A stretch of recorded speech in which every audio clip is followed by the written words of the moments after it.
Hi, I M dahlia here. ഈ നോമ്പ് കാലത്ത് നമ്മൾ ഒരു ഇമ്മൻസ് ഗ്രാറ്റിറ്റ്യൂഡ് എക്സ്പ്രസ് ചെയ്യും എന്നുള്ള ഫേം ആയിട്ടുള്ള ഒരു ഡിസിഷൻ എടുക്കുക. എല്ലാത്തിനോടും എവിടെയൊക്കെ നമ്മൾ ഗ്രാറ്റിറ്റ്യൂഡ് കൊടുക്കാൻ പറ്റും, എന്തിനൊക്കെ ഗ്രാറ്റിറ്റ്യൂഡ് കൊടുക്കാൻ പറ്റും, ഓരോ മൊമെന്റിലും ഓരോ സെക്കൻഡിലും നമുക്ക് ഗ്രാറ്റിറ്റ്യൂഡ് എക്സ്പ്രസ് ചെയ്യാനായിട്ട് പറ്റണം. അത് തരുന്ന ഒരു ബ്യൂട്ടി, സന്തോഷം, സമാധാനം, അബൻഡൻസ്, അത് നമ്മൾ വിചാരിക്കുന്നതിലും മൾട്ടിപ്ലൈ ചെയ്തിട്ടാണ് ആ ബ്ലെസ്സിങ്സ് കിട്ടുക. അത് നമ്മൾ ചിന്തിക്കുന്നതിനേക്കാൾ അപ്പുറത്താണത്. എങ്ങനെ നമുക്ക് ഗ്രാറ്റിറ്റ്യൂഡ് ഡീപ്പർ ലെവലിൽ പോകാമെന്നുള്ളത് മുന്നോട്ടുള്ള ക്ലാസ്സുകളിൽ ഞാൻ വ്യക്തമായിട്ടും പറയുന്നതാണ്.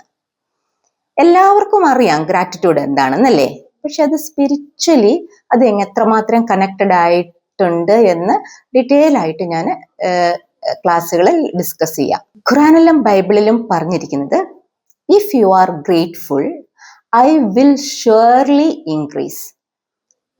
നീ ഉള്ളതിന് നന്ദി പറഞ്ഞാൽ ഞാൻ അധികമായിട്ട് നിനക്ക് തരുമെന്നാണ് ഈ പുണ്യഗ്രന്ഥങ്ങളിലെല്ലാം പറയുന്നത്. ഗ്രാറ്റിറ്റ്യൂഡ് എന്ന് പറയുന്ന ഒരു റെക്കഗ്നേഷൻ ആണ്, ഒരു അലൈൻമെന്റ് ആണ്, ഒരു ഹ്യൂമിലിറ്റിയാണ്. ഗ്രാറ്റിറ്റ്യൂഡ് നമ്മുടെ ഹൃദയത്തെ ശുദ്ധീകരിക്കണം.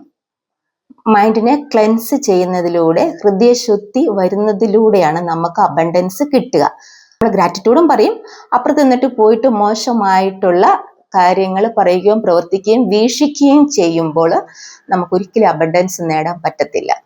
അവിടെ ആ പ്രപഞ്ച ശക്തിയുടെ ഒരു തൃപ്തി, ബ്ലെസ്സിങ്സ് നമുക്ക് കിട്ടത്തില്ല. ഗ്രാറ്റിറ്റ്യൂഡ് എന്ന് പറയുന്നത് നമ്മുടെ ഈ സർക്കംസ്റ്റൻസസ് ഒന്നും മാറ്റുന്നില്ല.